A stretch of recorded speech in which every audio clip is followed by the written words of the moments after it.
This is Strong Fellow Podcast with your hosts, John, Christopher. Ready or not, here we are. One of the most important topics that gentlemen can discuss amongst themselves is the subject of relationships and how they are established. Relationships are a critical part of propagating the human race and building a strong society through the God-ordained institution of the family. This podcast is going to be dedicated toward taking an in-depth look at what a man should look for or look out for when establishing relationships with women. And also, we're going to discuss the next phase of relationships with women that includes being married and being a father. Today, I have a very special guest on with me that is going to help give us some insight into this critical topic of a man's life. Here with me today is Pastor Richard Lejeune from White Oak Baptist Church, located in Stratford, Connecticut. Pastor, it is a pleasure to have you on board this afternoon. Yeah, it's good to be here. Thanks for the invitation to come on your show. I'm a big fan. So, if you could start off by telling us a little bit about your background briefly, and as a minister, how you approach the topic of dating, relationships, and marriage to get things started. Sure. So, I've been here in Connecticut for 3 years. I'm a Southern boy. I grew up in the Southeast until I was 16, and then my family moved to Maryland, and I was around the Maryland area until about 3 years ago, and met my wife in Bible college while I was preparing for ministry. We have been married for, it'll be 12 years this June, and God's given us two beautiful children. My son will turn 10 in a few days, and then my daughter is 8 years old. That's awesome. Yeah, glad to have you on board here. And I want to get right into it today. The first part of the podcast, what we're going to talk about is discerning relationships and what a guy should look out for and look for when dating. So let me hit you with the first question here to get things started and kick it off. What advice would you give a guy who's looking to get into a relationship? Well, the first thing I would say is that you need to prepare yourself to be in a relationship. A lot of times guys are busy looking for all the right traits in a woman, but they themselves aren't prepared to be what a woman needs them to be. So when we talk about discerning relationships and preparing to be in a relationship, I'd say that if, especially looking at this from a pastoral standpoint as I am, and speaking to that perspective, Christian men, if you're going to be the right person in a relationship, you need to make sure that your walk with Christ is right and that you are allowing Him to develop you. I think back to Jesus as a boy, and the Bible says about Him that He matured. He came along in 4 different areas. He came along socially, academically, physically, and mentally. So, a lot of times we want a woman to be that, but we're not focusing on that ourselves. So that would be where I'd say start is look in the mirror, see where you can improve, and be the best version of yourself you can be as you prepare to enter a dating relationship. Yeah, I think that's really sound advice there. I know personally that,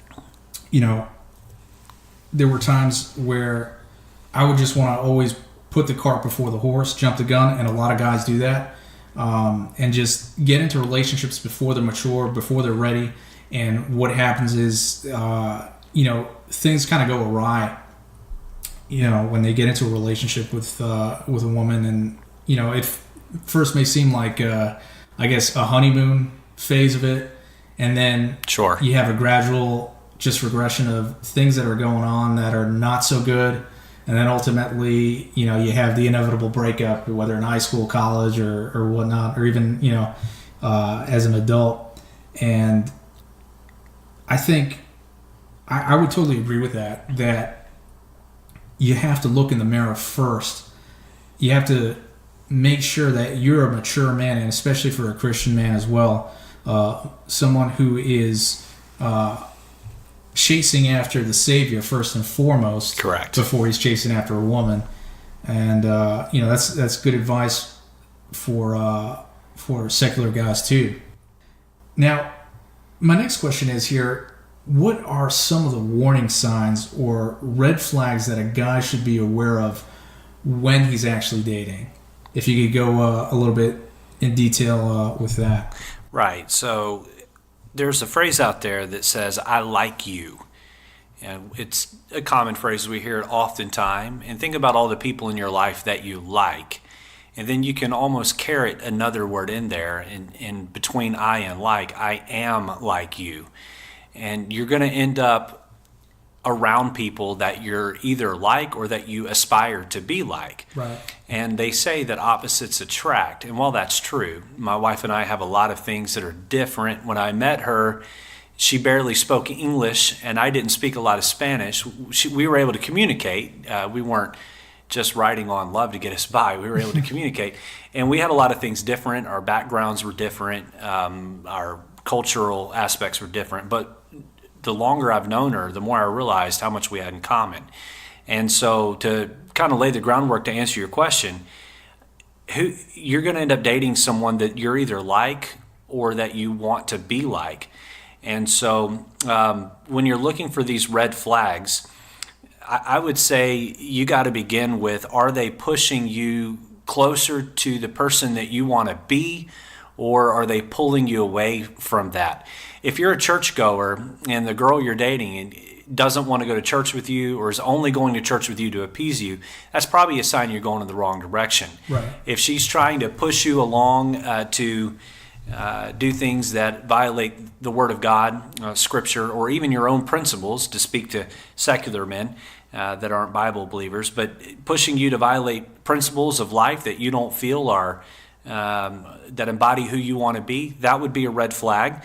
Someone that would be high maintenance, constantly needing your every minute of every day, right. It's not going to get better if you marry that person. So, are they able in a lot of senses to take care of themselves? And then do they compliment you, and do you compliment them? If not, then that's probably not somebody you want to spend the rest of your life with. I've seen a lot of guys who think it's hilarious or really funny or cute that their girlfriend has a big attitude or can really tell somebody off, or they're hot-tempered and they're like, oh, wow, that's so attractive. Yeah, maybe when you're dating and it's aimed at someone else, but one day when you're married and that's aimed at you, it's not going to seem so attractive anymore. No, so it certainly would not. Maybe some red flags there to keep your eyes open for. Okay, so let me kind of go with the question now.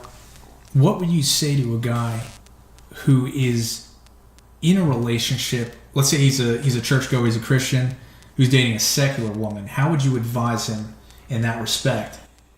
Yeah, that's a tough one. The Bible tells us that we're not to be unequally yoked together with unbelievers. And the term yoked there gives the image of two animals, two oxen that are tied together to do work. And in marriage, we're in the end game of dating is marriage. So I just say that to begin with. The idea of two oxen being in the yoke together, doing work. You look at Adam and Eve, the first man and woman. God put them in the garden. The first thing He told them was to get to work. And so you marry someone, and while there's a lot of fun and you have the trips together, all of those things, the ultimate goal in marriage is to do a work together, whether that's raising kids or you have some other agenda in mind.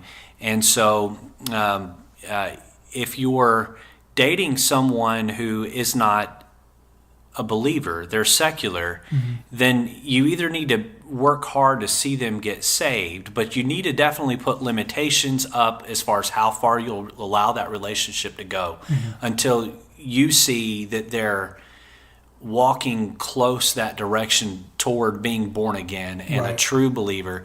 I have seen situations where a saved guy will date a lost girl, and she eventually comes around to the gospel and everything works out great. But for every one of those I've seen a dozen go the other way. Right. And let me just stop you right there for a second.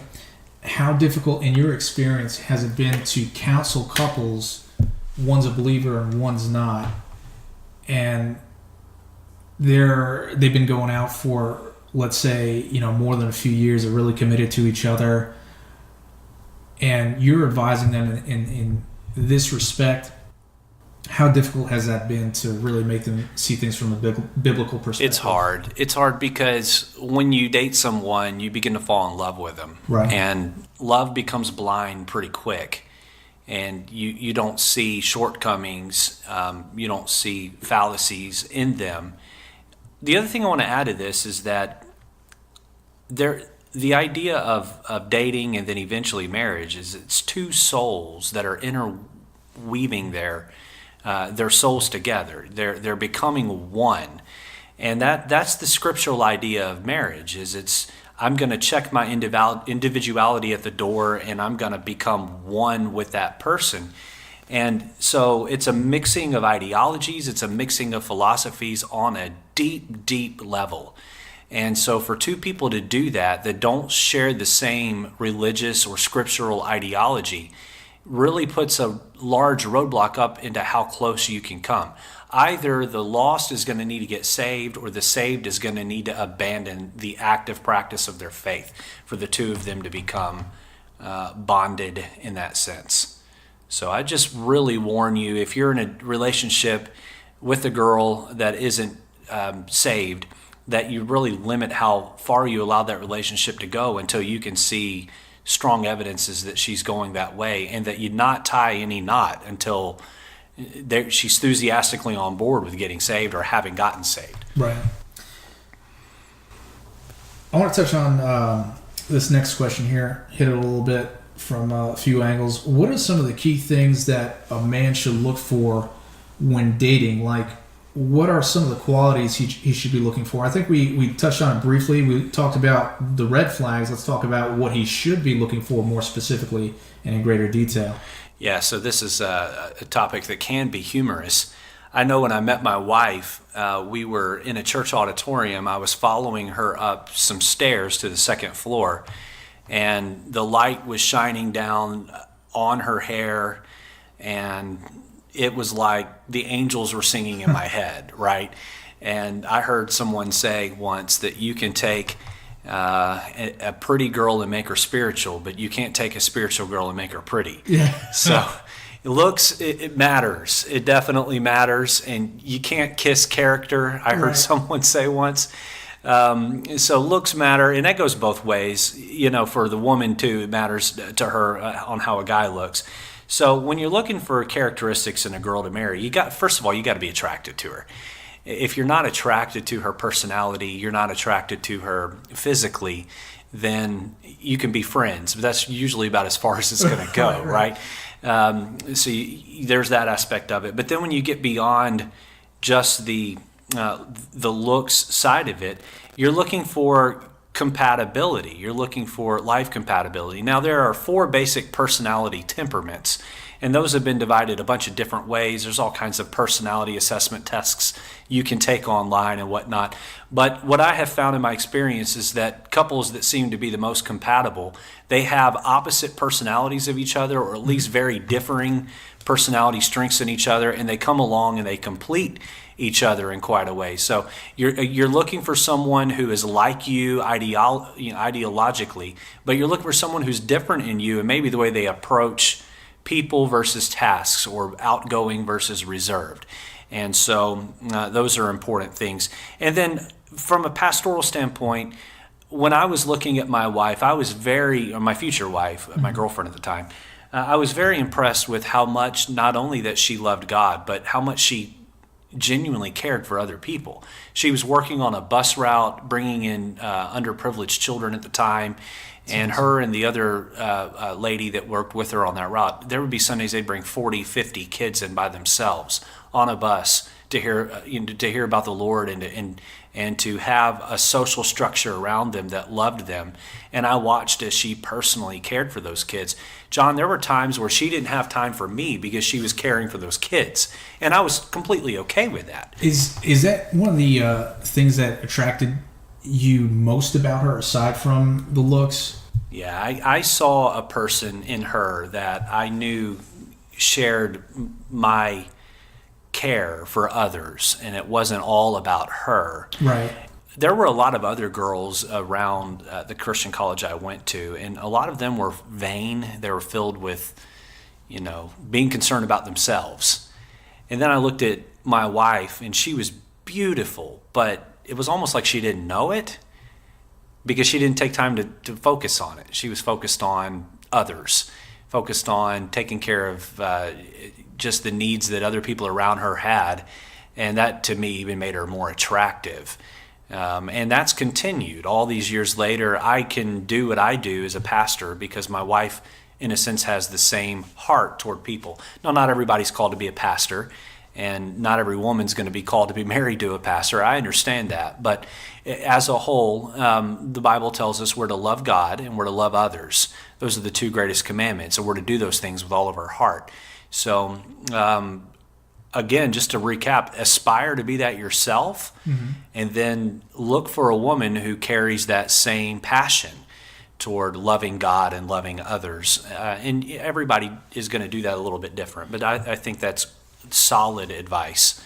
So would you agree with the statement that when a man is courting a woman or dating a woman and he views her personality, it's a good preview and an indicator what she'll be like for marriage, like you were saying before, that how your wife really loved other people and helping them out and ministering to them in her own way. Would you agree with that statement, that depending on what you see beforehand when you're dating is actually what will be in marriage? Yeah, it could be. It could be. But a lot of people date fast and marry fast, and somebody can be deceptive in dating and play a game, pretend to be something they're not.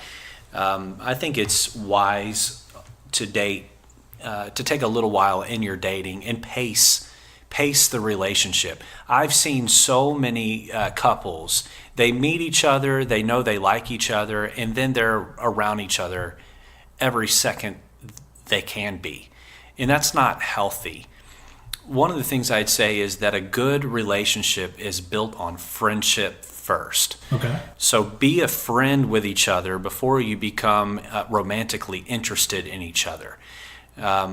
Even if you can feel those feelings building and growing, the romantic interest feelings and growing, strengthen the friendship first and almost let like a dam, water dam of emotion be blocked up, and then let that flow down on the relationship when you decide to go that direction with it. Pace the relationship and be friends first. That way you can get to know each other without all of the romance and love and the I love yous and the googly eyes and the Cupid's arrow having struck you type things. And if you can pace that out over 4, 5, 6 months of getting a strong friendship developed first, that gives you a better idea of who they are, because they're not necessarily putting on a show or playing a game to try to convince you that they're something that they're not. And then once you become romantically involved, you're going to see them in stressful situations. They'll see you in stressful situations. And then you get a better idea of how they respond then. And when you see somebody at their worst outside of marriage, then you can assume that it's going to be even worse than that after you're married. I was going to say, you're going to say... right? So it'll get worse. No doubt. Part of dating is it's the pursuit. It's you're hunting each other down, and you're both putting your best foot forward and behaving in a way that is your best. It's like if you have company over at your house versus a Tuesday evening when you know no one's coming over. Right. One situation, the house looks a lot cleaner than the other, right? Much like it is today. No, your house looks great. But when you're dating somebody, you're not going to show them the worst version of yourself. You're going to be putting the best version of yourself out there. The longer you date somebody, the more opportunities you get to see them not at their best, and that gives you a better assessment of who they are prior to marriage. People that want to, meet on Monday, propose on Wednesday, and marry the next Sunday, you're setting yourself up for a whirlwind of a ride. Right. Both parties are. What do you think of clingy women? Like what, not to, speak down on anybody, but women with a personality who are very clingy to the person to the man that they're dating. how does a guy handle that? Would he have to? Would that be necessarily a deal breaker? Well, if he sees that. Some guys like that. Yeah. Other guys don't. I think it depends on the individual guy. I don't think there's anything wrong with a woman being clingy. But I do think there's something wrong with a woman that won't allow for space. Mm-hmm. But it goes both ways. I've seen clingy men. Right. Where, oh, I love you and I got to be with you every second of the day. What do you tell guys then? I say grow a backbone and man up a little bit. We live in a day and age where men are emasculated all over the place. Oh, yeah. And they act like they're mama's boy. And they're not looking for a wife; they're looking for a second mom. For a mom, yeah. Right. So that's a problem. You need to be able to handle yourself and not be a total wimp pushover 5 minutes after you've met the girl of your dreams. Yeah. And the longer you date somebody, obviously there's room for some of that being clingy. You get closer to marriage, especially if you're doing it the Bible way and you're abstaining and waiting to your wedding day. There's a little more room for that the longer you date and you get engaged. But that's part of the reason why I would say that there needs to be a pace to the relationship and the growing of fondness and emotional connection to each other. If you're jumping in and you're just lovey-dovey right out of the gate, you're allowing the emotions to swell and grow and dictate things right from the get-go, then there's not really enough room to be objective in evaluating each other. And that's really so true because, in my younger years, I have seen so many of my friends and acquaintances get into these relationships and fall to pieces because they were so ultra clingy, more so than the girl. And, they would just be really just broken up, depressed about it for days and go on binges and really just unhealthy attitudes about the relationship from the beginning, which actually translates into just a more exacerbated version of that when they're actually in the relationship a few months, a few years in there, and they're fully vested, and guys just fall to pieces over, the relationship not going their way or the woman not as interested as he was in her, or the love is just kind of split, into two pieces there, and they're on the verge of breaking up. Yeah, the whole thing really comes back to healthy dating versus unhealthy dating. And it's like anything in life, if you fail to plan, you plan to fail. Right. And so if you enter into a dating relationship and you haven't properly planned out how that's going to go, you don't have to be extreme and plan out every second of every day with it. There's a little bit of room there, but you need to have some plan of sort of how long do I want this to go? Am I dating to play a game, or is dating the vehicle that's taking me to the destination of marriage? See, and I think that's when guys get into a lot of trouble, especially in today's society and culture, because we see it's just all about the hookup culture. It's not about dating to get married. It's about dating to get hooked up and score. And it's just, I think that is such a detriment to both parties, to both the man and woman, because they really don't know how to build a proper foundation in a relationship, and they just get into a relationship, go into it fully blind, thinking it's some Hollywood movie or some romance film, and they get their heart broken because of it, and they come out worse off than when they started. And then what's more is the next relationship they carry that over, and the next one, and the next one, and then you end up carrying a lot of baggage. And that's how it usually goes, and it's sad. It's sad to see that happen, and that's why I think we need more of a biblical and proper perspective as to what a relationship is, how we should approach relationships in the first place.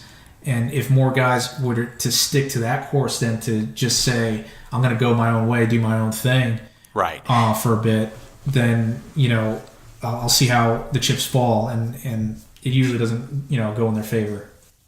Right. Well, let me build on that if I could just for a moment here. Sure. The shot against Christianity when it comes to their worldview, when it comes in regards to men and women, is they believe that men step on women or treat women like they're less, Right. or that they're not capable, or they're stuck in the house washing the dishes, doing the laundry. And are there extremists? Sure, you can find any sound bit from some preacher somewhere and run with it. But God took Eve from Adam's side, not from his head, not from his foot. Right. From his side. She's supposed to come alongside of him and be equal to him. The Christian worldview when it comes to marriage is that women are different but equal.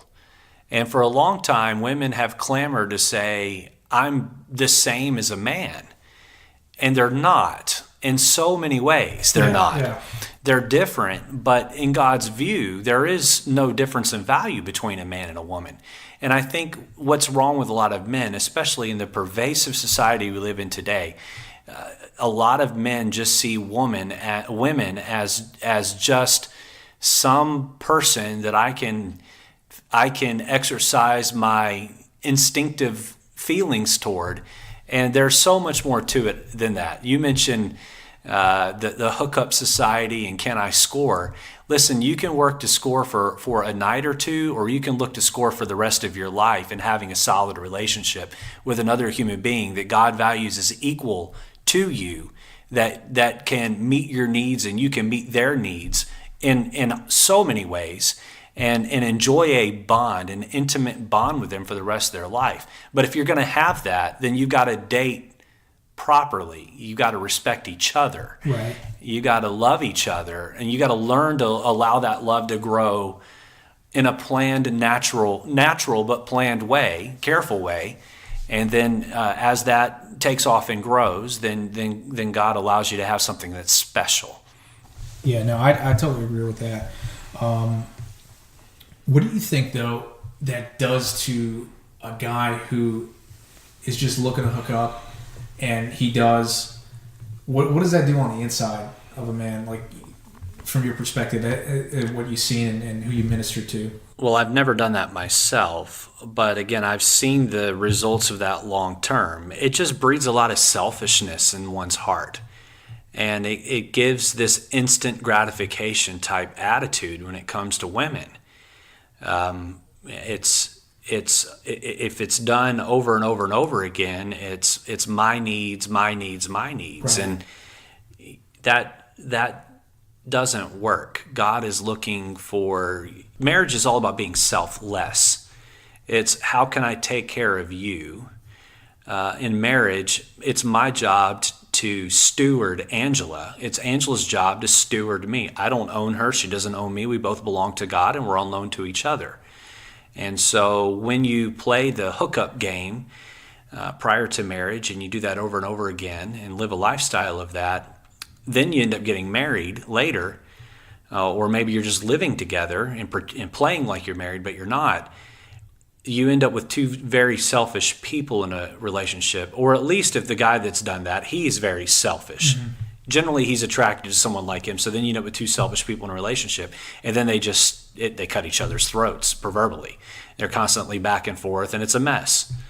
Would that type of behavior account for a lot of the problems in marriage? So when they actually do tie the knot, that there's many more problems associated because they brought baggage into the relationship, and also because they again put the cart before the horse. Do you think that would account for possible infidelities or divorces growing up and stuff like that? Yeah, the adage that you hear in today's society, sort of the world we live in, is, well, I've got to try the car out before I buy it. Yeah, I heard that and before. I've got to take the car around the block, kick the tires a few times, and then decide if it's worth having. The stats just don't bear that out. If you look at divorce rates amongst people who didn't live together before marriage, they're still high, mm-hmm. but they're astronomically higher for people who lived together first and then got married. In fact, the likelihood of your relationship working out long term, marriage relationship working out long term, if you live together first, it's 20 or 30%. It's very, very low. And that's not a debated stat. That's not some made-up statistic by some Christian group. That's Right. well accepted in the social world as just being the case. So, God set it up this way. You meet, you date, you get married, you enjoy intimacy, you have children, you raise those children, and he wants it in that order. Okay. And when we put any of that out of order, we have a problem. God is a God of order, and Satan is all about confusion and disorder. In fact, the Bible says that he is the father of lies. Right. 1 Corinthians tells us that God is a God of order. God created man, he created woman, he created the institution of marriage, he gave them intimacy for them to enjoy, and then he dictates the rules of that, and that is that intimacy is only meant for marriage. The Bible says in Hebrews, marriage is honorable and all, and the bed undefiled, but whoremongers, those who worship sexuality, and whoremongers and adulterers, God will judge. So you set yourself up to live under the judging hand of God when you are a whoremonger or an adulterer. And those are strong Bible words, but just to put it simple, you want to live a pervasive, loose, instant gratification when it comes to sensuality. You want to live that lifestyle, you're going to live under the judging hand of God, and that's why relationships don't work. So let me ask you also about dating specifically. When we hear the term Christian dating, if you could emphasize what that is, because I think a lot of people who listen to this podcast, there's a lot of misconceptions about what dating is, obviously. And when we mention things like Christian dating, what does that look like?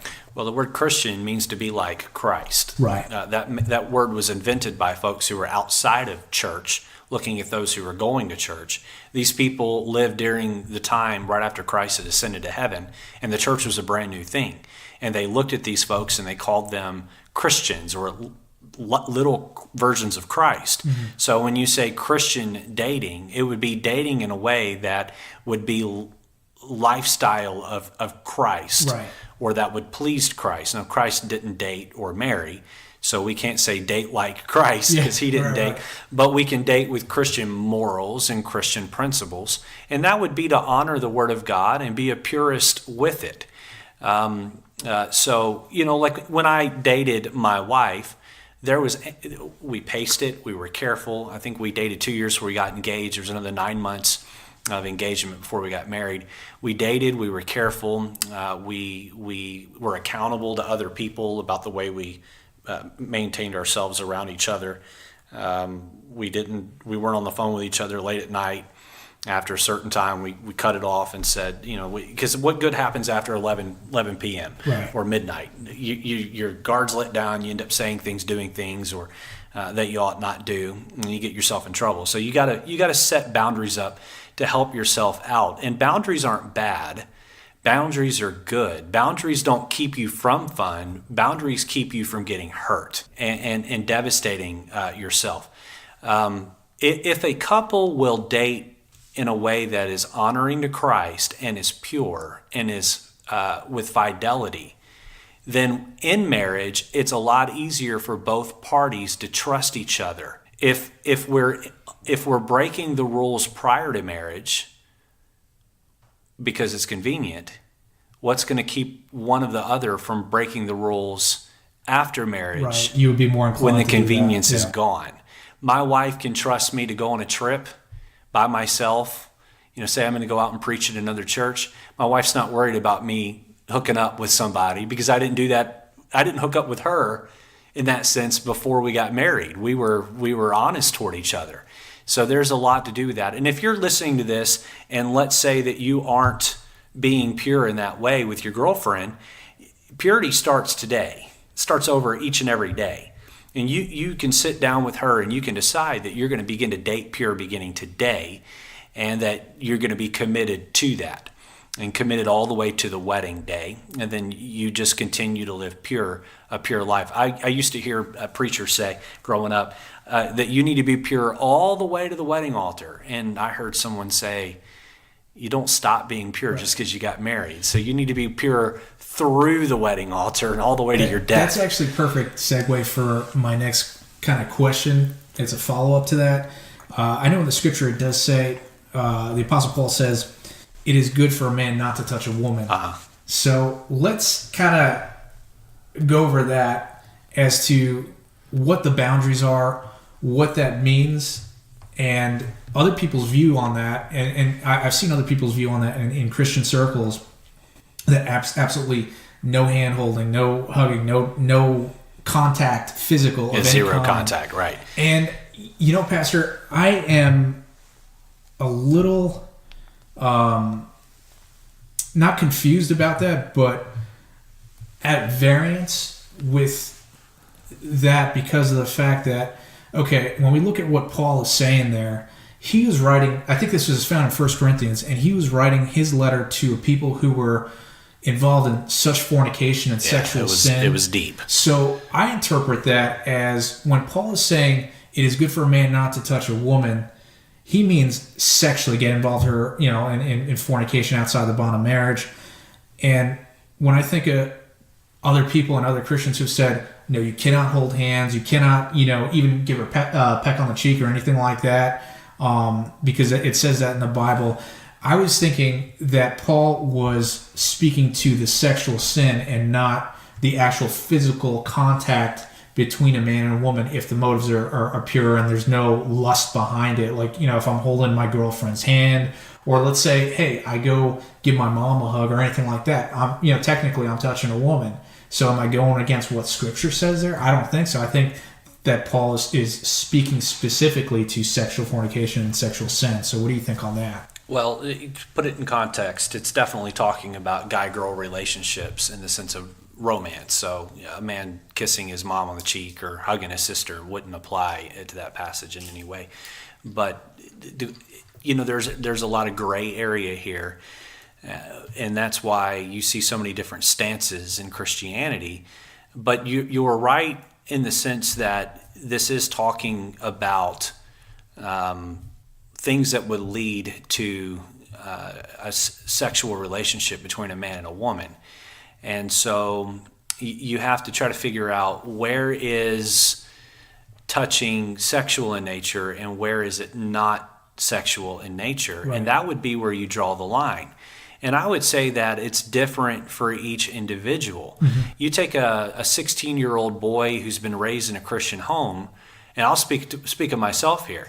If I had sat too close, and I did do this, if I sat real close to a teenage girl in church and our arms are touching each other, man, there are flames going nuts inside my chest.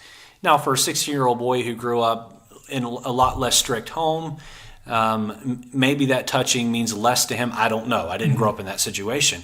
But I do know this is that a little bit of touching leads to more touching. And so if you start out with heavy touching, you have nowhere to go but even more touching. Even further, yeah. Hand holding leads to hugs. Hugs lead to light kissing. Light kissing leads to making out. And making out leads to, well, we all know where that leads to. And so you've got to draw a firm line and say it's not going to go past this point. Right. And I know a lot of Christian people that are just more black and white in their stances. They just like to keep it simple. They don't like to focus on the gray. They want to stay away from the gray. And so one thing I know for certain, you're not going to displease the Lord or dishonor your temple if you're not touching at all. So it is a good practice maybe to begin by saying we're going to grow closer to each other emotionally and socially and spiritually and in every other way, but we'll save the physical intimacy or closeness for a later date. And, maybe after you're engaged begins the hand holding and things begin going down that road. I think it differs on the person. Mm-hmm. I think it differs on their own ability to have self-control. I was gonna say that. I wanted to speak to that. So is it just a matter of the majority of guys lack self-control, and that's why, Yeah, touching means something different for a man and a woman.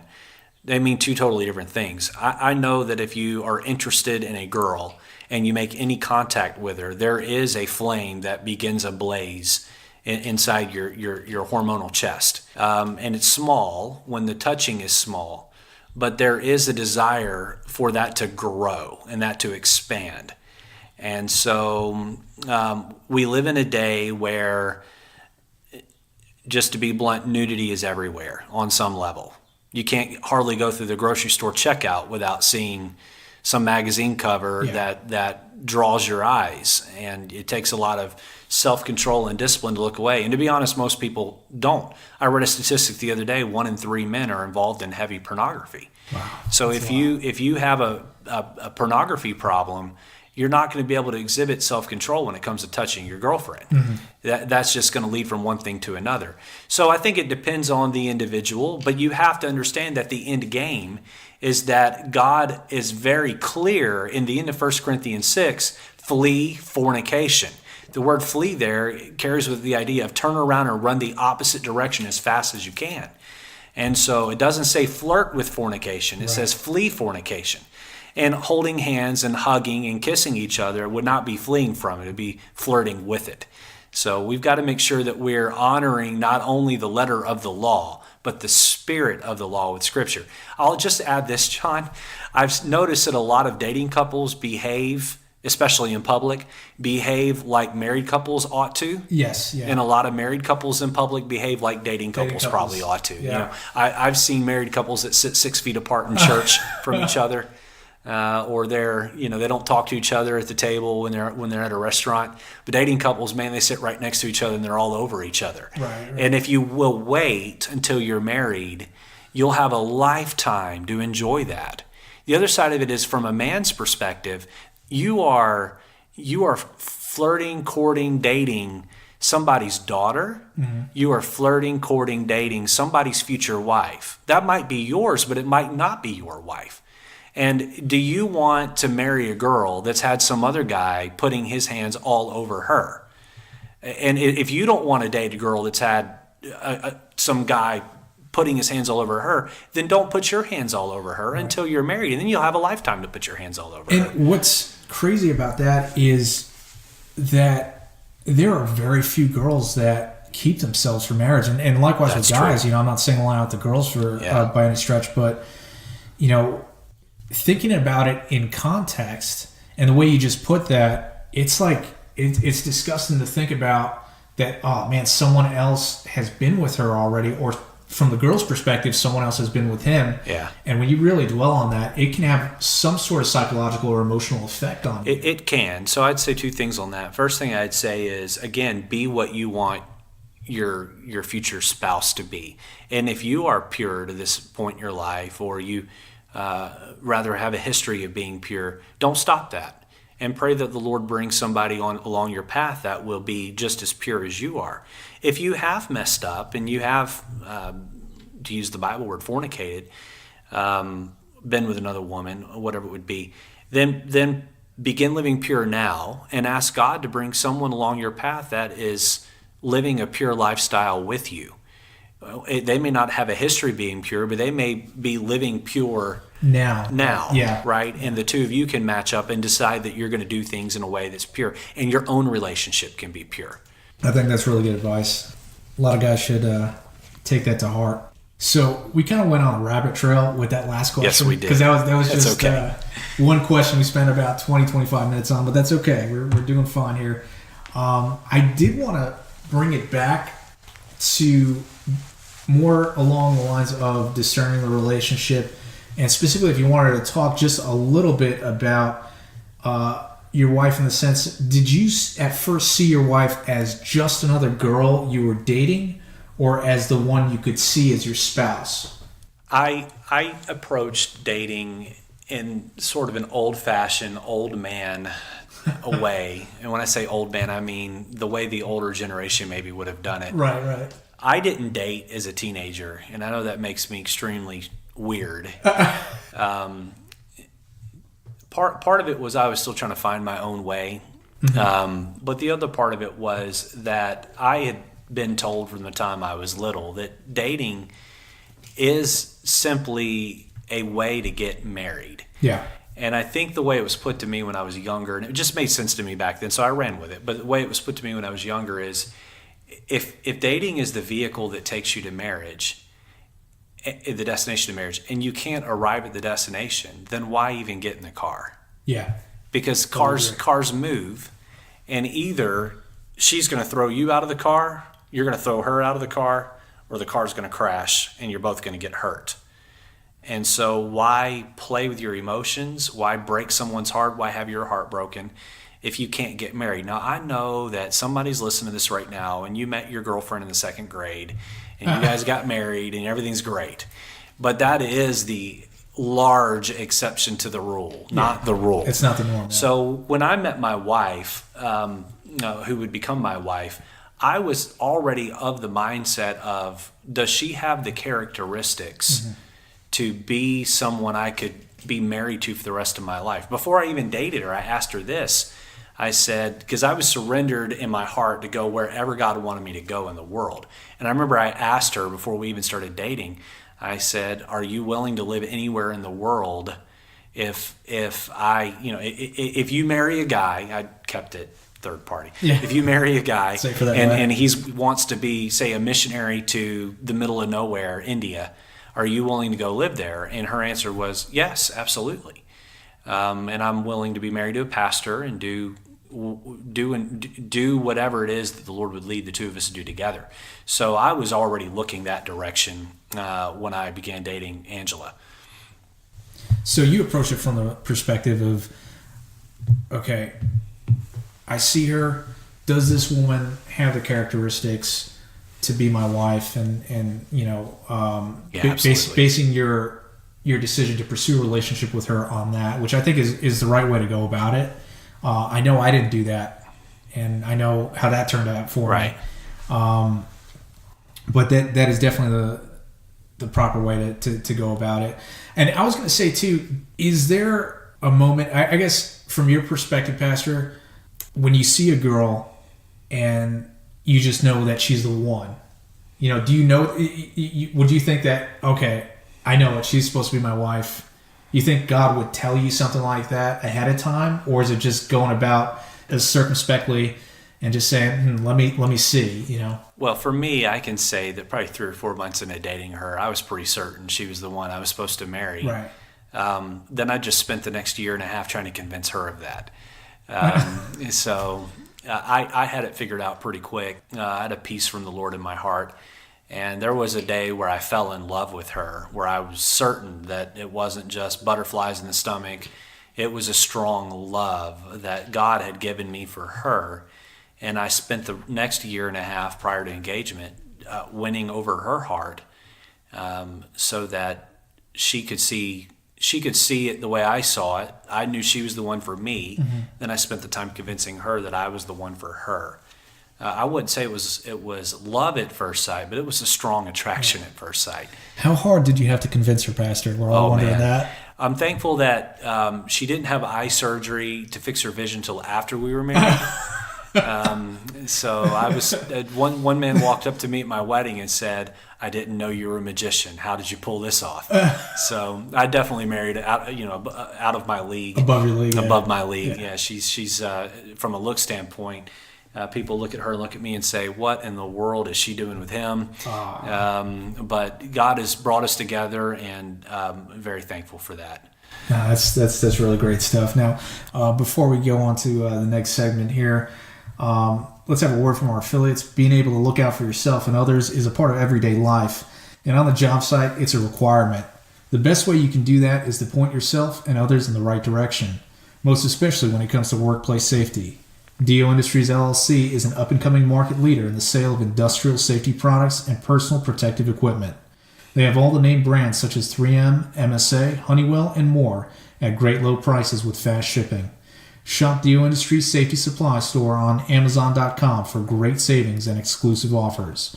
From hard hats to eyewear and dust masks to work gloves, DO Industries has all that you need and more for your safety needs. Let DO Industries be your source for safety today.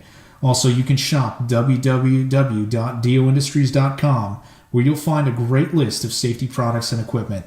Be sure to stay safe and don't strike out on safety. Now, moving on to the next segment of the podcast, I'd like to talk a little bit about stress in relationships. The next question I have for you, we may have touched on briefly, but if you could give our audience a reminder, once you're in the relationship, how would you approach disagreements with your significant other? That's a great question. I have found that the faster a couple can recover from an offense, the better their relationship is. Mm-hmm. Early on when I married Angela, we would have a fight, or a fight. We don't have an argument. Never physical altercation, but a verbal blowout. And there was a lot of immaturity on our part because we were both pretty young. And there'd be 2-3 days where we, give each other the cold shoulder, maybe be passive aggressive at times, and the times be more aggressive. And we were just emotionally, we were just slashing each other up and making it harder to fix things. And, we eventually patched things along and things would be great. One day I realized that I'm a sinner and I'm married to a sinner. And as long as I'm going to be a sinner in my nature and she's going to be a sinner in her nature, we are going to offend each other. So the question isn't, when are we going to stop offending each other? The question is, how quickly can we recover after the offense? Right. Really, any relationship, but especially one as intimate and close as marriage, the key to happiness with it is an ability to be able to say I'm sorry sincerely and accept the other one's I'm sorry sincerely. In my counseling, what I find with a lot of couples that are struggling is they don't know how to humble their heart to apologize, sincerely apologize when they've done wrong. They play the blame game. They give a hypothetical apology. Well, if you took it that way, I'm sorry. That's not an apology. There's something special about setting aside the other person's offense and realizing your mistake in it, looking them in the eye and saying, I'm sorry and name what you did. Right. I was wrong. Now, for us men, that's hard to do. Very hard. But to have a good relationship, it's very important. I've met men, I've had them sit in my office, and their wife has told me he has never once apologized for anything. Wow. That's hard. It's hard for a woman to live with that. It's hard for a man to live with that when it's coming from a woman. So you need to be able to say, I'm sorry. The other area my wife and I had to improve in was learning how to accept the other one's apology and not hold a grudge. Mm-hmm. And that comes back to the Christian worldview of, hey, if I've been forgiven of my great sin of nailing Jesus to the cross, and my sins put him up there and he forgave me, then whatever offense my wife throws at me, I should be able to quickly forgive and move on. Right. And, it's so true, Pastor, but it's hard in practice. It is. It takes practice. I know that for me, the relationships that I've been involved in, someone has offended me, my girlfriend, my ex, and I would just hold on to that grudge, and it'd be like days, weeks, months. So to get really practical here, John, there are two types of people I have found when it comes to squabbles. There are shouters and there are pouters. Shouters will, and I'm a shouter, shouters will tell you instantly when they have a problem with you.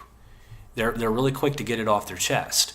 And their attitude is, well, if I've got a problem and I don't tell them what the problem is, then how can this be fixed? Right. So I need to tell them right now. Now, oftentimes a shouter does not have the intention of shouting, but just relaying the, hey, if you'll stop doing this, this will fix our relationship. Right. But then he gets emotionally charged, or she gets emotionally charged, and then it's just wham, it comes across a lot heavier hitting. You have the pouters. The pouters, they don't want to say anything because they don't want to tip the apple cart, but they're offended. Right. So they take it in and they internalize it. And what ends up happening is eventually they become passive aggressive. And then when the other person in the relationship doesn't change the way they want them to, then it just turns into a huge altercation. I like to think of it this way. Have you ever seen a pressure cooker that's got potatoes and carrots in it? Yes. And with no release valve, eventually the potatoes hit the ceiling. And when they do, it's ugly. When a powder does finally explode, everyone just wants to crawl under a bed or run the other direction because it gets ugly fast. So the key is for the shouter, cool off emotionally before you share your struggle. For the pouter, you've got to share with the other person that's offending you the struggle, because oftentimes they're oblivious and don't know, and they can't change if you don't tell them. And so if both parties will learn how to properly communicate the rubs in a relationship, then you really can do away with a lot of future altercations. Right. No, and again, that's definitely a good point, and I'm thinking about this as you're saying it. I like to let things stew for the longest time before I explode. Yeah. So I guess that doesn't make me a shouter, but a pouter. And I don't know how I feel about that, though. I don't want to be called a pouter. I'd rather be known as a shouter. It sounds more masculine. Powders turn into shouters in time. Yes, they do eventually. They do.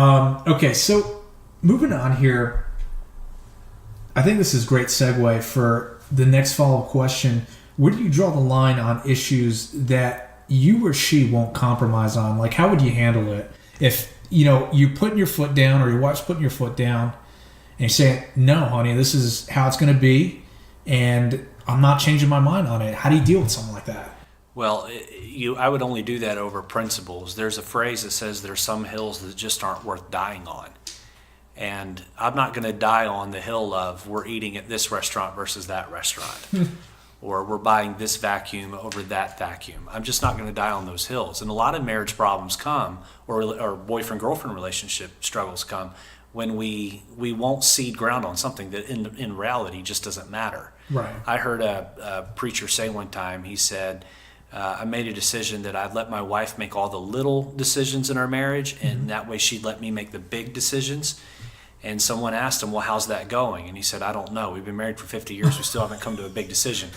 So, but there are some areas where you just can't compromise. Yes. I believe church attendance ought to be one of those areas. That's good, What you watch on TV, you really got to be careful about that. And if you have a spouse that's wanting to watch something that is polluting your mind or the minds of others that live in your home, you need to, especially if you're the man, God's called you to be the leader. Again, not better. That's just the position. If that's the area He's called you to, you don't kowtow or compromise, but you don't have to be a jerk about it either. Right. There's a way to hold your ground and be firm without being mean. Yeah. And a lot of men don't know how to do that. And to be very open here, that's something I've had to really work at and continue to work at, is how can I be firm on something without losing my temper, without being mean and nasty, and just have a backbone and hold your ground. And if you can master that, boy, you'll master something a lot of men never learn how to do. I think a lot of guys have that mixed up, or they really just don't know how to handle trying to be firm or assertive without losing their cool or losing their temper. Definitely, I've done that before, and I've mistaken that for being firm and standing my ground, but done it in such a way where I come across as just, very self-centered or almost arrogant, Right. in that I sense. think if the person you're with, if they're not totally selfish, if you're married to or dating a narcissist, if you're dating a narcissist, get out of the relationship instantly. Get out. Just break it off. Get out. But if you're married to someone, that would be different. But if you're married to someone who is narcissistic or on a lower level selfish, strongly selfish, this may not apply. But for the average person, if they can see in you as the leader of the home that you defer to them, you're deferential toward them on things that don't matter, you're willing to compromise on things that are maybe more in the middle, and be reasonable and rational and consider their point of view and their thought, and if there's opposing point of view, the two of you are willing to sit down and work to a compromise, and they're able to see that you're willing to do that, then those times where you do put your foot down and you won't move an inch, you're a lot more likely to get your way if it is the exception to the rule that you're doing that than the rule. So if you're always making everything a big deal, and you're squabbling and fighting over what grocery store you get your groceries at, or what purse your wife does or doesn't buy, or how much how many coupons she did or didn't use, things that really don't matter, what laundromat you go to, what laundry detergent you use. And I've seen couples who will fight over these things. Oh yeah, all the time. And if you're going to do that, and then you want to take a stand for something that matters, well, you've stolen your own credibility away. Right. So it's about picking and choosing your battles, essentially. Absolutely. So moving on, given the rise of the culture today, particularly in Western society, would you recommend that men get married or remain single? And if you had to choose a position according to today's society, is it better for a man to stay single? I would say that God created 3 institutions for humans, for His creation, human creation. He created the government. He created first, to do it in the order of the Bible, He created marriage. That's the first institution. Right. And then He created government, and then He created the church. Those are the 3 institutions created by God in the Bible. His avenue for procreation, the population of the earth, which was the first command given to man and woman, was to be fruitful and multiply and replenish the earth. His avenue of doing that is marriage. And so if you hold to a biblical worldview that procreation only takes place inside of marriage, I would say that we must get married, or we will cease to be a race, a human race. So God's plan is marriage. And the alternative, and I think this is why, say, the Catholic Church has had so many problems with the priesthood, is they banned them from getting marriage. Sexuality is a part of who we are. Right. There has to be an avenue for a man to exercise that sexuality, and for a woman to be able to exercise her as well. And so God created marriage so that would be the avenue of which that is satisfied in a human. It's an appetite just like eating. If God calls a man to be single, as He does some men, right. Paul was obviously single, there are other examples of that in Scripture, then God will give them the ability to live a lifestyle of celibacy. But that is the exception to the rule and not the rule. God wants men to get married. And, I think this is really important for guys to hear that.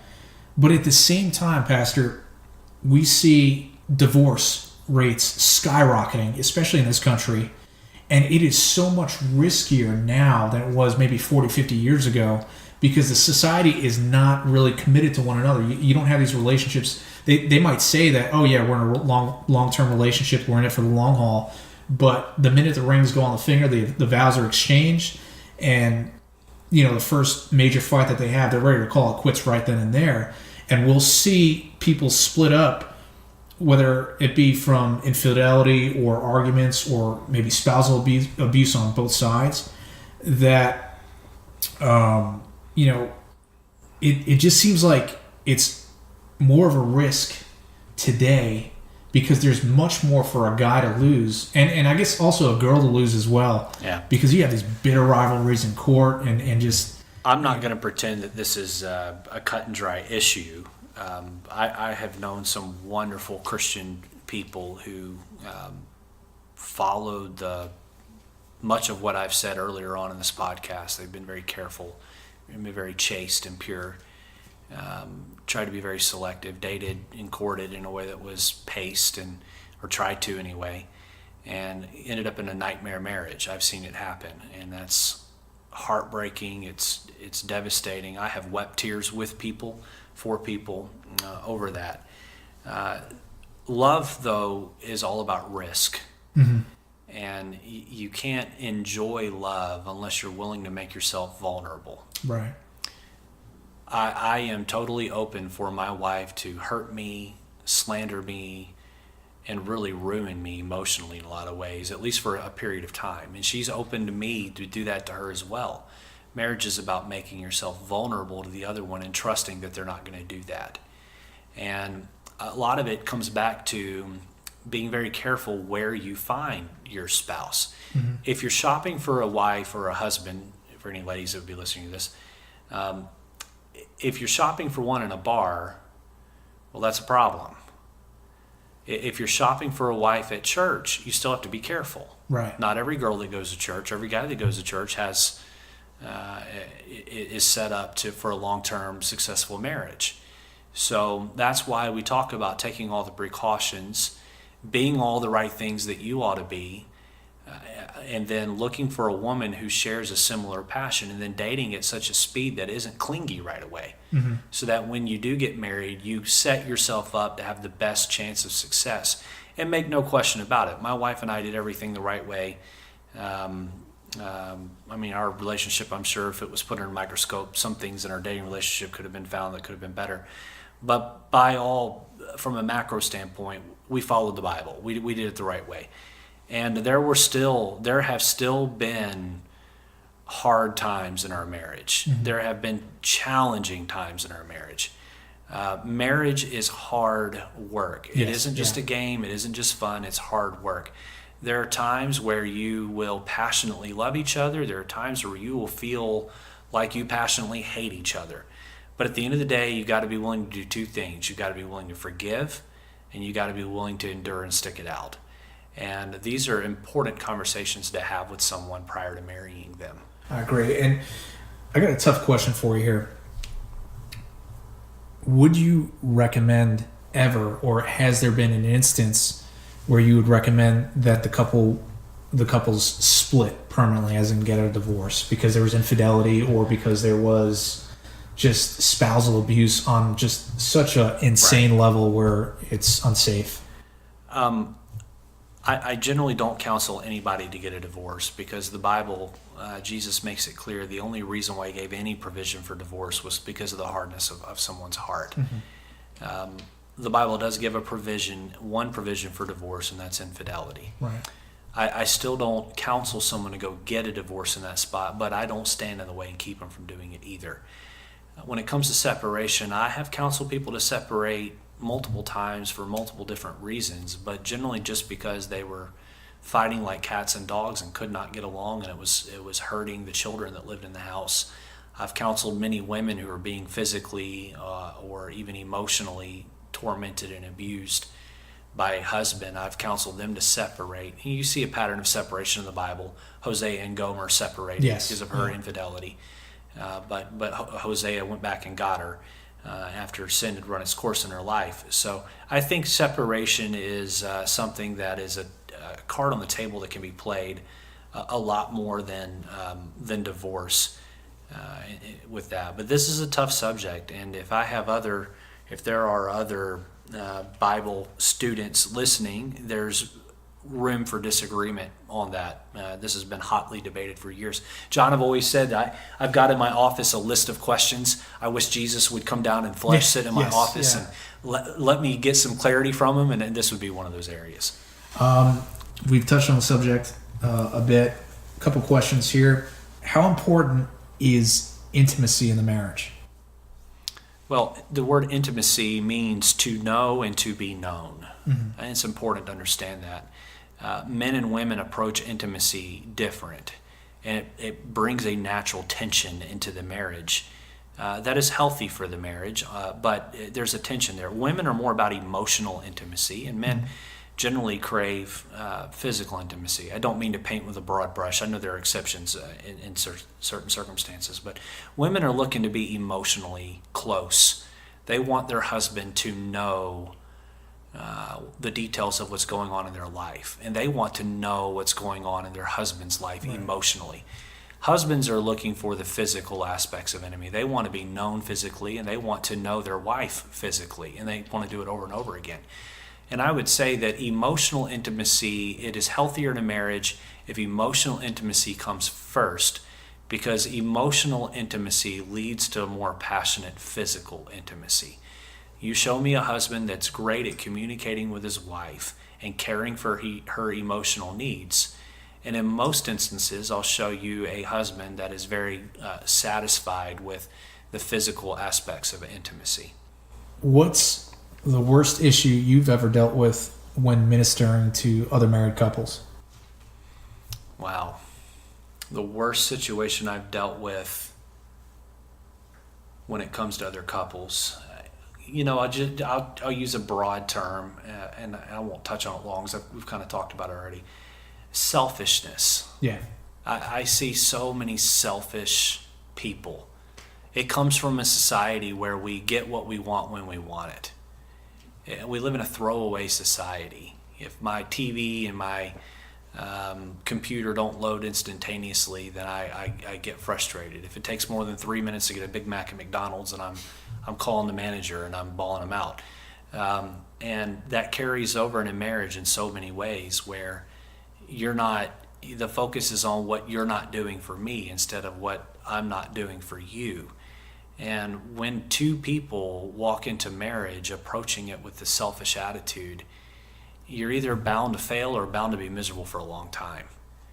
The more selfishness you can suck out of a marriage, the better it is. And I had a pastor's wife at one church I was at for a long time ago. A pastor's wife said, "Listen, I'm not a theologian, I'm not the greatest counselor," she said, "but in my opinion, the best marital advice you can give any struggling marriage is just be selfless." Yes. If both parties will just be selfless, every marriage problem they have will go away. But both parties have to commit to it instantly. I'm going to be concerned about you, and I'm going to quit being concerned about me. And if both parties will do that, then that marriage will heal itself pretty quick. No, that's really good advice there on that. A little bit about being a dad. Yes, sir. What advice would you give for men wanting to be dads? Well, I think it's one of the greatest honors someone could have is to be a dad. Probably top 2, 3 most profound days of my life was the day my son was born. Seeing him and holding him in my arms and knowing that I was responsible to raise that life and teach him manhood, teach him to love God and to know how to work. It is one of the most awesome responsibilities that God gives a man. That's for sure. No doubt. How do you handle disciplining your children?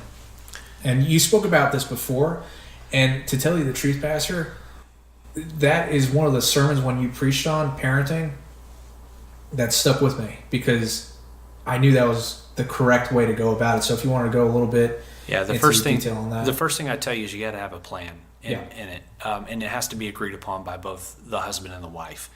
And again, I'm going to speak to a home where the husband and wife is there. I know there are exceptions, and if you'd like to get hold of me, I'd love to help you in a single parent situation. We'll speak to a home where a husband and wife's there. It's got to be such where the husband and wife have a parental agreement in this. They must have a parental agreement. And if you don't agree with each other prior to kids, I'd even write it down. You need to write it down and both of you sign it. Then you're going to end up bickering and fighting in front of your kids about it later. But I think a good policy or a good way of handling it to just be generic in some ways, but specific in others. The first several months of that child's life, you need to balance nurture and admonition. Ephesians chapter 6, verse 4 says, fathers, provoke not your children to wrath, but bring them up in the nurture and admonition of the Lord. The two tools in the parent's handbag, or rather, the two tools in the parent's tool bag. There we go. Men don't carry handbags. Are nurture and admonition. Nurture is loving your child. Yeah. Admonition, it would be correcting or training or disciplining your child. And so when that child is born, the first several months that child's born, you're going to pour on the nurture. Mm-hmm. I've seen parents that want to punish a child that's crying at 2 a.m. and he's 3 months old. What are you doing? Oh my goodness. That child has no idea what's going on. They're still trying to figure out up from down and figure out who you are and what everything around him is. Love that child. Develop and show a strong relationship with that child. And that ought to continue where nurturing is in the forefront and admonition is pretty much non-existent. There comes a day in that child's life where he's going to tell you no, he's going to arch his back, and try to get out of your arms. He's going to refuse to let you buckle him into a car seat. And that's when the tide changes. You never stop nurturing, but then you add to that equation admonition. And you must, let me be very, very clear here, you must declare war. You must declare war on that child's stubborn will. I mean all out war. God allowed, or rather Adam brought upon mankind a sin nature. And that is in every one of us. Mm-hmm. And these parents that think that somehow my kid is perfect. I had one mom of a third grade girl tell me once, my daughter doesn't know how to lie. And I said, ma'am, you are mistaking greatly. Ma'am, she's lying to you right now. Yeah, no, you're naive. But there's a lot of naive parents out there. Yeah, yes, and there is. Your child comes home from school or from church and tells you that something happened and an adult mishandled them or mistreated them. It could be that your child is trying to get out ahead of your punishment. And they're manipulating you and playing you. Your child isn't perfect. I've got two children, I mentioned earlier, a 9-year-old and an 8-year-old. My children know if they come home and tell me that they had a confrontation with a teacher, I'm probably going to take the teacher's side. Mm-hmm. And so you've got to declare war on that child's will. And they must know that if it's their will against your will, you must win. If a child is if you're telling the child to give you a cup, and they say no, you say, well, it's no big deal if they have the cup. It may not be a big deal if they keep the cup, but it is a big deal that their will won out against yours. Yeah. And so the goal is to get your children to a place where they do what you tell them to do when you tell them to do it. Now, there are a lot of methods parents use to punish. There are timeouts, taking things away, standing in the corner. Right. The biblical model is to spank your child. And that doesn't mean that you beat your child. That does not mean that you abuse your child. That does not mean you leave markings on your child. But the biblical model, and it's over and over again found in the book of Proverbs, is to spank your child. Now, you should never spank out of anger. Spanking out of anger is abuse. In my home, our children are given 3 rules: no lying, no disobeying, and no bad attitude. Those are the 3 rules. We don't spank a child because he spilled his milk at the table. No one's going to cry over spilled milk. We don't spank a child because he broke an expensive vase at the end of the hall. But if we told the child, don't play with the ball in the hallway, right, and then the ball broke the vase, he's not in trouble because the vase broke, no matter how valuable it was. He's in trouble because he was doing something we told him not to do. So really quick, in that situation, and you've got to punish first time and every time, you send them to their room or a designated place, and you cool down. Once you have cooled down, I go to my room and I get on my knees and I pray and I ask God to give me the right spirit. And then I walk into my child's room. Sometimes it's 15 minutes later, depending on how bad the situation was. It might be an hour later. But I'm not going in until I'm totally in control emotionally. I'll sit down with the child on the edge of the bed and I will ask them, what did you do wrong? And we don't continue until they've told me. Mm-hmm. Once they have told me they lied, they disobeyed, they had a bad attitude, whichever one those was, I ask them, why is that wrong? And we always bring it back to because God says so. Yes. Yeah. That's so important. We're not doing right for right's sake. We're doing right because God says it's right. Right. You want or God says it's wrong. You want them to know the reason why it's wrong. Yeah. One day I'm not going to be there to keep an eye on them. One day they'll turn 18, 19, 21, whatever it is, and they'll leave my house. But they'll always have God. Yes. And so I try to instill in them, you're not doing right because I say so. You're doing right because God says so. And God has commanded me that this is the mode of punishment when you step out of line. And so after they've admitted their wrongdoing, we administrate the spanking very carefully. I never use my hand. And I never leave a mark on the child. But there is a need to draw tears. And my children are terrified of being spanked. One, because it has disrupted the natural flow and order of the home at this point. When they were little, the natural flow just stayed interrupted because they were 2 and they just got in trouble. And so this wouldn't apply to a 2-year-old, but maybe a child that's a little bit older. Once you've broken down their sinful nature and their desire to go against your will, then you can follow this model. After the administration has been, or spanking's been administered, there is a time of embrace and we get on our knees and we pray together. And then when we're done, I tell them, I say, I love you. Your mom loves you. I quote to them 1 John 1:9, if we confess our sin, he is faithful and just to forgive us and to cleanse us from all unrighteousness. And I say, did you confess? And they say, yes. And I say, well, then did God forgive you? And they say, well, yes. And I say, well, then I have forgiven you. And we walk out of the room and it's dropped. There's no tension between us. Right. There's no angst. There's no frustration. We don't keep bringing it up and hitting them over the head with it. It's been dealt with. Now, if they don't show remorse and repentance, well, then you got to continue to repeat that cycle of punishment. They stay in their room. You continue to repeat that cycle of punishment until they have shown true remorse. Yes, yeah. Once they have shown remorse and they're really sorry for what they did, then you can continue. When they're really little, boy, I remember days where my wife would have to punish our children because she stayed at home with them.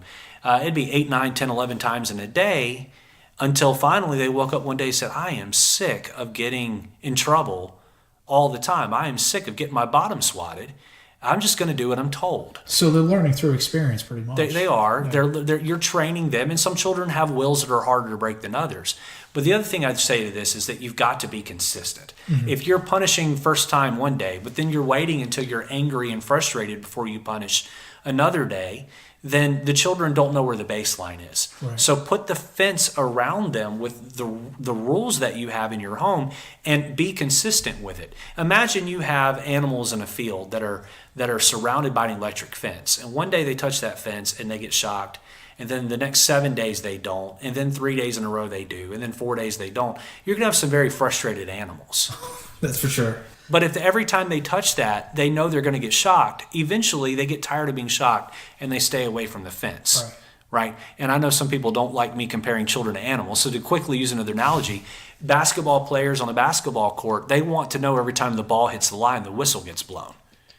And it doesn't matter if your team did it or the other team did it. If the referee becomes inconsistent with blowing the whistle when the ball hits the line, then those referees are labeled as terrible referees. And a lot of parents are terrible parents, not because they don't love their children, but because they don't know how to balance nurture and admonition.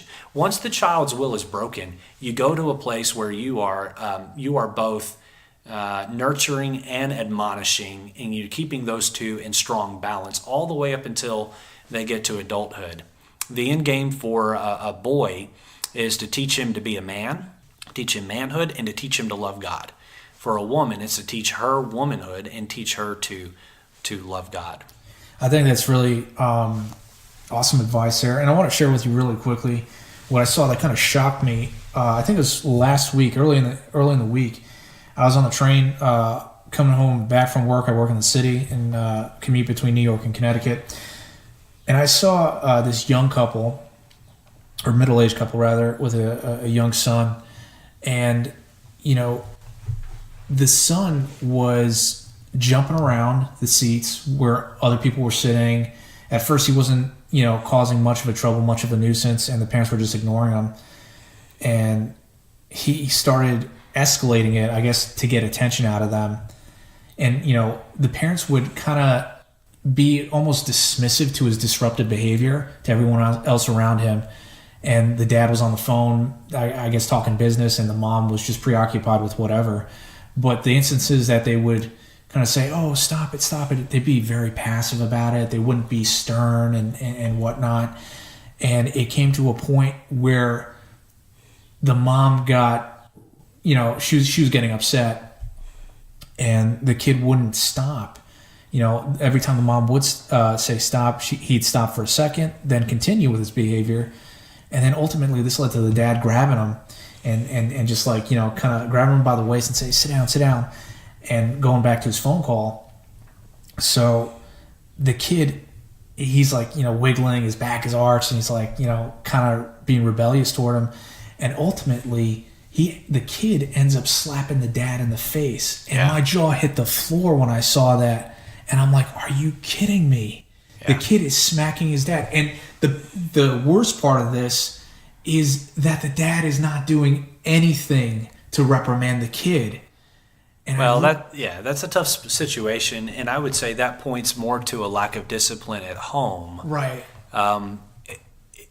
I don't really condone, or I'm not really for parents who severely punish their children out in public. I will say that's a tough spot for the mom and dad to be in. Right. Where I would say maybe the critique would be is that I don't know the phone call that the dad was on, but you've got to, your first responsibility's got to be getting that child in line, right, and not letting the mom be beside herself. Listen, some parents are more sergeant in natures, and other parents are more friends in nature, yeah, right? And you've got to learn to balance the two. If you're more of a sergeant, you've got to learn to balance the rules with a relationship with that child. Right. But there are other people who just want to have a relationship with a child, and you've got to balance that with rules and yes, the enforcement yeah, of those rules. So it's striking a balance. I mentioned that because I took a look at this and I was like, our culture is in trouble. Our society is in trouble. If we're raising kids who are rebellious like that at a young age, what are they going to be like when they're 18 or 21 years old? Well, we see it today. Yeah. We see it today with the 30s and 40s and 50-year-olds oftentimes, no doubt, because they were raised either in a single-parent home, or in a dad who was emasculated, or a dad who just was out working and not around to do their job, and a mom who was overwhelmed. So it's unfortunate, but I don't know that it's getting any better. Yeah. And I think that plays into the importance of fatherhood. Yeah, definitely. And just lastly, how important is it to spend time with your kids? It seems like just, an open question, an obvious one, but I think it's an answer we would like to hear from your perspective. I think it's a great question, and I'll tell you why. And again, not to paint with a broad brush, but in general terms, it is more natural for a mother to want to nurture and spend time with her kids. I know that when I have a day off and I'm home, after so many hours of being around my children, especially when they were younger, less so now, but being around my children, I got to get in the car and go for a drive. Mm-hmm. My wife could be around them for 3 days. I went on a trip with my wife recently out of town. We left our kids behind with a friend, and my wife's checking up on the kids every 30 minutes. I'm good if I have one phone call with them a day. Right. Right. I'm a little less, I guess, attached. I don't love them less. Right. Maybe I do. No, I don't love them any less than I ought to. Yeah. My wife's over the moon for our children, right? So for women, it is more natural to nurture and spend time. I think for men, they are, not all men, but a lot of men are a lot less likely to do that. I read something years ago that the average man spends about 10 minutes a day with his kids. That's not enough, not on average. No way it is. It's got to be, you've got to have serious interaction with them. Now, I know some of you are busy. I was in my garage the other day, and my daughter was walking out of the garage to the car with her backpack for school, and I looked down and I thought to myself, she's already 8. She's going to be 18 before I know it, and then I'll never get to do this again. And I just stood there and savored the moment. Dads, if you have a daughter, take her on a date. Show her how a man is supposed to treat her. If you have a son, take him fishing. If you don't like to fish, find out what he likes and do it with him. Spend time with him. Your children need to see you and spend time with you. And I would cap this by saying this: children spell love Time. That's how they spell love. So if you're not giving them Time, they don't feel loved by you. You've got to give them love. And that is the grounds on which you teach them a disciplined lifestyle. The more you love them, the deeper you love them, the deeper you can discipline them to live a disciplined lifestyle. So love them, spend time with them, and that is the catalyst really to the whole thing. Listen, spending time with family is one of the best things a man can do with his day, but he also needs time to unwind.